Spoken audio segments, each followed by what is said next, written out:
Me, what I feel like I'm seeing is a coordinator trying to do the things that he, he wants to do, blend that with what the head coach wants to do. Somewhere in there, they've lost the jet sweep. Ja'Cory Barney can't get the ball running. They haven't really called that play all year. They're not getting. I mean, Ja'Cory Barney and Dane Key have 10 combined catches in the last 3 games. That's not enough. Mm. Those are two of your best players on the team, and they're not getting the ball. Yeah, so that's They're just juxtaposed to people thinking that Emmett doesn't get to run the ball more either. So you know what I mean? Yes, I do, and I think that's very fair.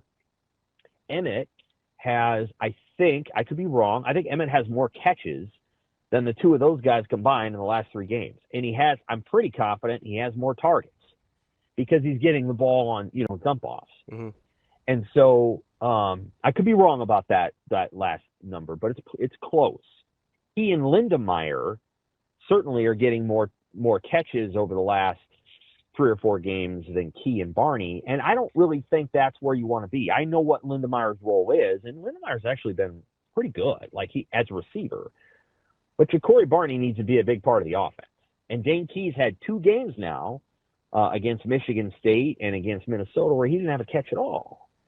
And so somewhere in there, because Dana said a couple weeks ago, well, my idea of balance is you get the ball to your playmakers equally. And the reality is that, their number one receiver out of the portal, whether he should have been or not, he was, hasn't had a catch in 2 of the last 3 games. Now, Isaiah Hunter's getting a lot of touches, and that's good. He's a good player. But somewhere in there, there's something they've got to try to figure out on offense. And I don't know exactly. I don't know. I mean, they're going to have to figure it out on the fly because Northwestern's a good team defensively. Offensively, they're really not very good. But defensively, they are.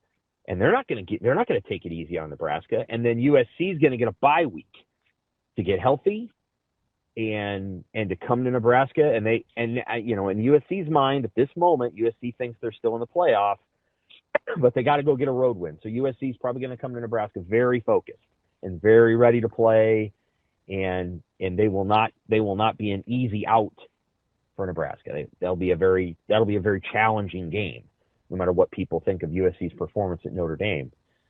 So, these are going to be 2 tough weeks here at home, and the noise around here, as you will know, it often gets louder when you're at home and you're struggling than when it's on the road. And so Nebraska's going to have to go into Saturday knowing that the fans are going to expect better